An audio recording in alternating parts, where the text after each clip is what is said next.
Hey everyone, and welcome to TopThink. Today, we're going to learn about 7 psychology secrets that school never taught you. Now, let's begin. Number 1. The penny experiment. Have you ever tried to remember what a penny looks like? Almost everyone would know right away. It's a brown coin with Abraham Lincoln on it. But what about the rest? Do you know what the words say? Do you know what building is on the back? This seems like something we should know, right? Most of us have seen thousands of pennies before, so why is it so difficult to remember these details?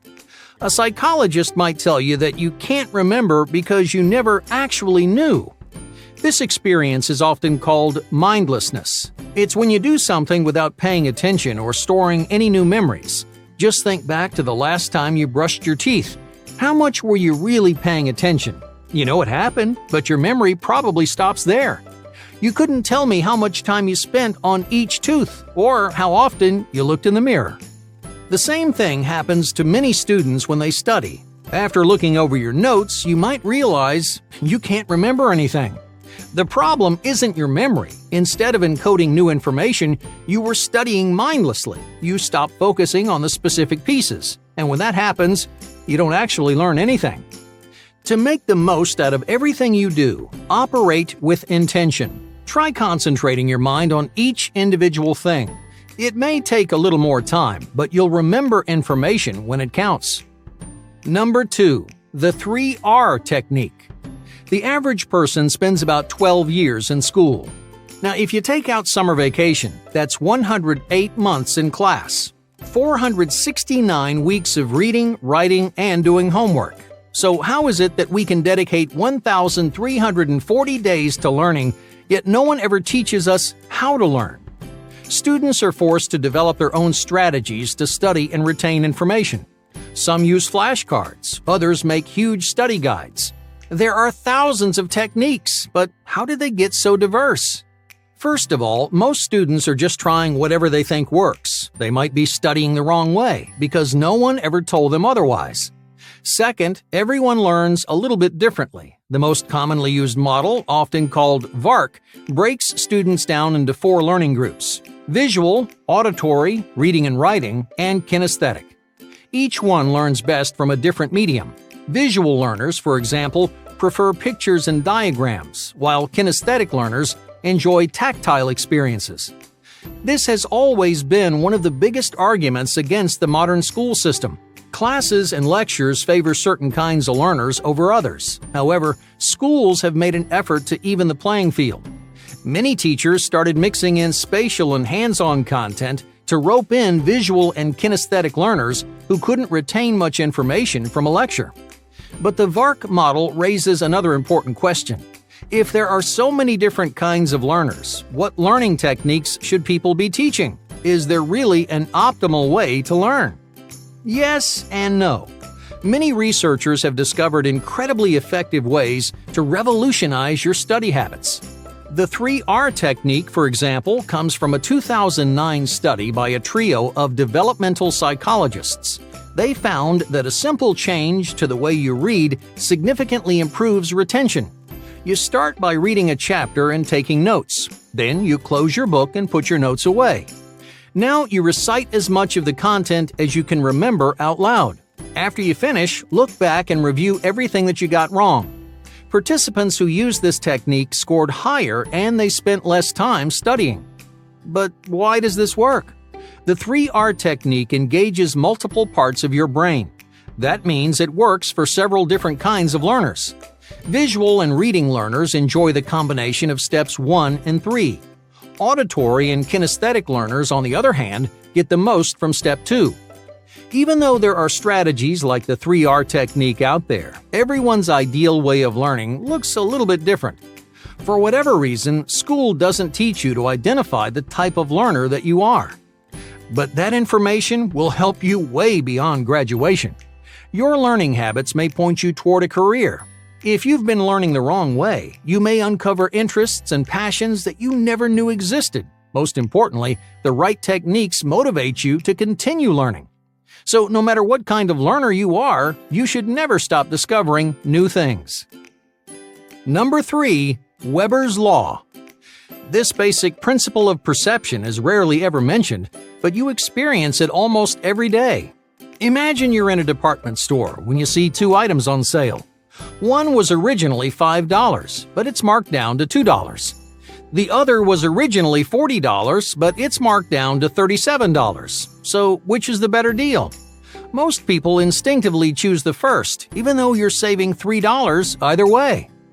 You think like this because it's harder to detect small changes in a more intense stimulus. The pricier item is better at hiding the small discount. It seems like you're saving less money simply because you're spending more. Now think about the last time you were standing in a crowded room. If you started whispering, would the room be any louder? No, you'd have to yell to make a difference in the room's overall volume. But if only one other person was in the room, they could easily hear you whisper. In different contexts, the same stimulus can completely change your perception of the world around you. Number 4. Mental rewiring. Learning affects more than just what you know or why you know it. The way you learn actually changes the way you think. You develop different habits and cognitive models. You use particular references because your memories are structured differently than everyone else's.